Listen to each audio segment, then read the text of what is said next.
2000-жылдардан бери биздин кыз келиндерибиз ошо күрөш менен активдүү машыгып келишет.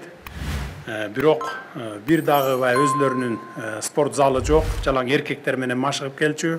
Муну мен илгертен билет элем. Анан быйыл ушул залды салып берип, атай ошо кыз келиндер үчүн деп күрөш залын салып, капсула салдым эле. 29 апрелде болсо керек, эгер мен жаңылышпасам. Мына 5 айдын ичинде ушул спорт залды бүтүрүп бердик. Бизде мына тарыхты алып карап көрсөк, Кыз Сайкал, Жаңыл Мырза деген баатыр эжелерибиз болгон. Мына аты өмүр бою түбөлүк кыргыз элинде сакталып калган. Алар илгерки замандарда ат үстүндө найза ойнотуп кылыч чапкан болсо, бүгүнкү Жаңыл Мырза, бүгүнкү Сайкал эжелерибиздей кыздарыбыз, кыз келиндерибиз дүйнөнү дүңгүрөтүп Кыргызстандын желегин көтөрүп атат. Мына күрөш менен. Ошондуктан Кыргызстанды дүйнөгө дүңгүрөтүп таанытып атса, анан кийин залы жок жүрсө, буларды деп туруп, анан мына ушул залды жеке өзүм көзөмөлүмө алып, өзүм инициативам менен шуну салып, мына бүгүн бүтүп отурат ачылышында.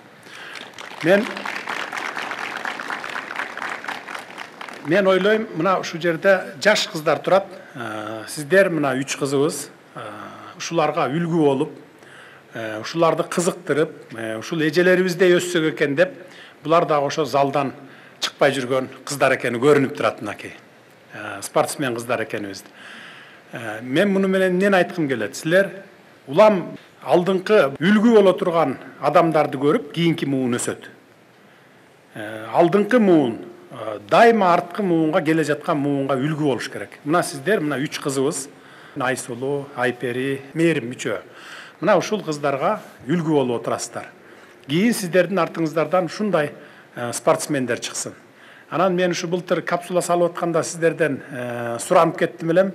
Эмки олимпиадада сөзсүз түрдө үчөөңөр тең алтын медальга жетишиңер керек деп. Бүгүн дагы суранып кетем. Алдыда дагы канча убакыт бар. Кенен машыгып, колдон келишинче кийинки олимпиадада үчөөңүздөр тең мен алтын медальга жетесиздер деп ишенем. Кут болсун дагы бир жолу, ден соолукта болуңуздар, спортту таштабаңыздар.